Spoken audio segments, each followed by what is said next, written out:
So my grandparents arrived in Chicago in the 1950s, and my mother arrived in Chicago when she was 15 years old. And she didn't speak English, and of course she'd never seen snow either.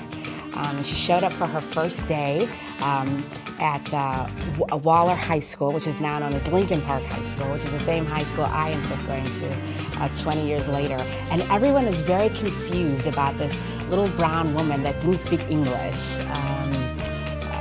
Puerto Ricans were just arriving in Chicago at the time, and so the community was just becoming known.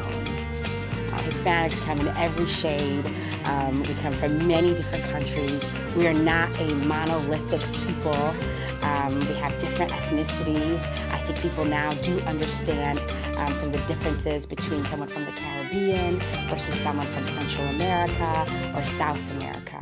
That I have a destiny, that I have a purpose. That's what being Hispanic means to me. When I was growing up, there were clear lines. Now those lines are more blurry. Hispanic Heritage Month is a chance to relive the past and look toward the future. I'm proud of being Latina, always been proud of that, because I feel like I shouldn't be ashamed of where I've come from, and especially our Latinos in general, we're coming up, and I'm proud of that, and I've always been proud of that, and I feel like being a Latina, being a Mexican American is something to be proud of, and it shouldn't be something to be ashamed of that, because I know my family sacrificed to be here for me to get a better life than they did. The Hispanic culture here in Chicago is one that's rich in history. We're not all one people, and we don't all speak from one voice. Everybody is allowed to own who they are and to celebrate it. Being Hispanic means to me that I have such a uniqueness, that I have morals, that I have values, that I have a destiny, that I have a purpose. That's what being Hispanic means to me. I mean, when I look at Hispanic Heritage Month, once again, a lot of our kids don't know their heritage.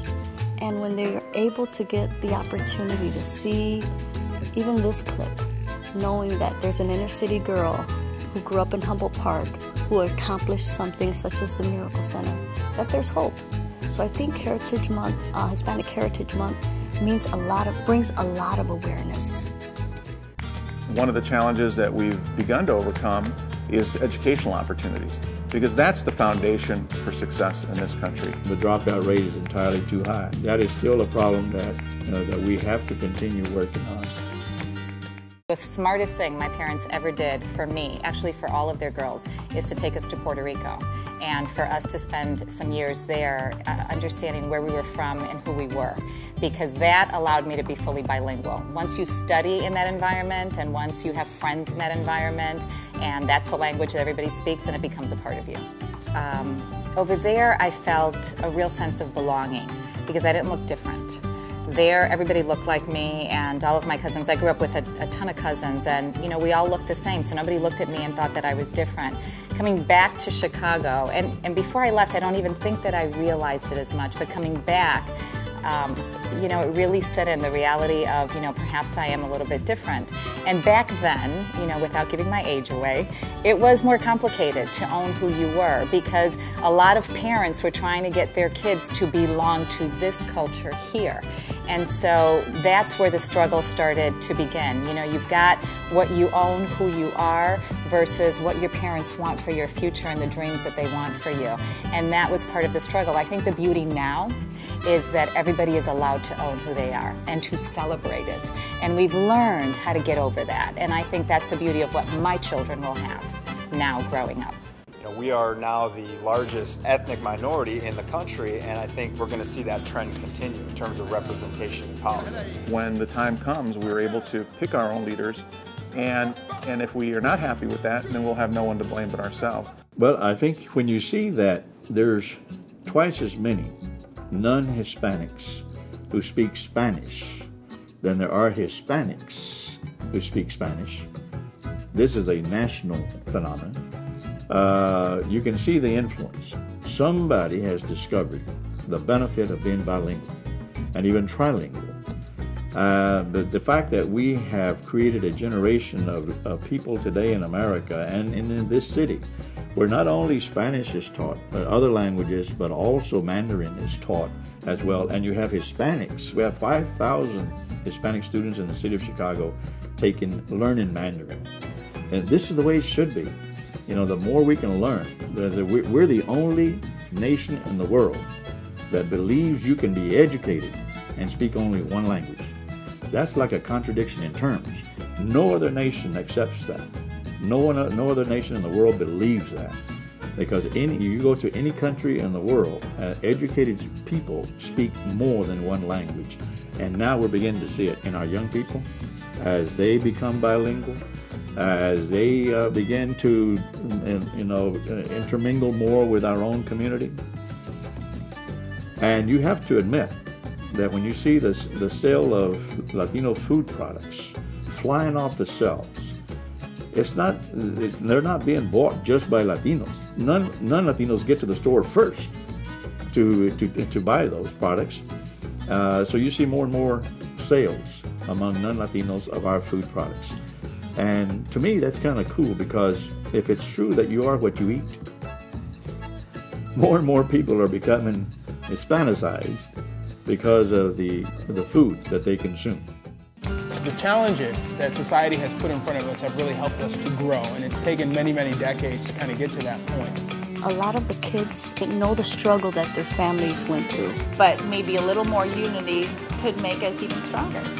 And I think every day of the year we should be celebrating the diversity of this country, and not just on a particular month or a particular series of weeks, because I really think that's how we will be able to move the needle on increased understanding among different communities. But when Hispanic Heritage Month does come around, it allows us to, in a broader way, communicate the history and art and culture of our communities.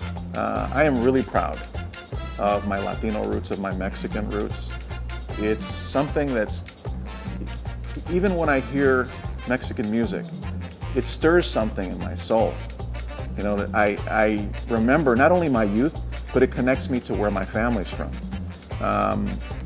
But I'm a proud American. You know, I wear this flag on my lapel because I'm a presidential appointee, and this is how I'm serving my country. But my father, he served in the U.S. Navy, and my uncle was, in the Korean War and left for dead in defense of this country. Luckily, he survived. So Latinos and Mexicans and Mexican Americans have served this nation greatly, and we have paid with our dearest blood. So it also frustrates me when I hear the anti-immigrant sentiment that's out there, and I know that this is not something that other immigrant groups have not faced before. They have, and they have overcome it.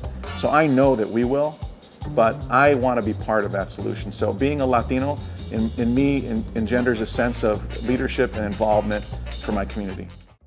Using your ethnicity actually as something positive versus something that's holding you back is something that will make you more successful, whether that's speaking the language or just being proud of your ethnicity. And we live in more of a a global world, if you will.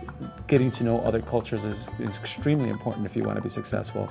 Being fully bilingual in Spanish has actually been very valuable for me. It's not just because I can speak to my parents with it, but also even business-wise, be open to be able to go to other countries and express myself and understand what they're saying there as well.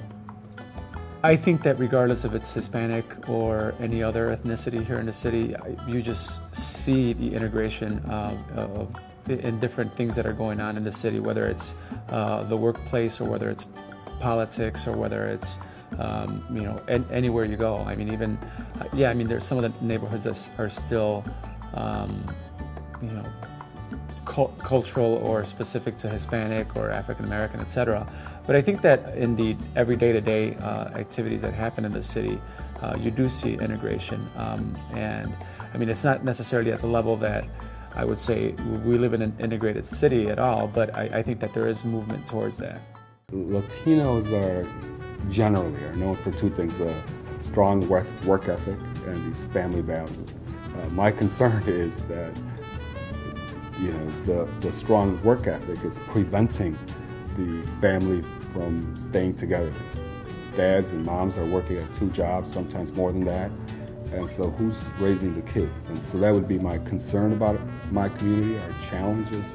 We have to not allow our strong work ethic, disintegrate our family. There has to be a balance there.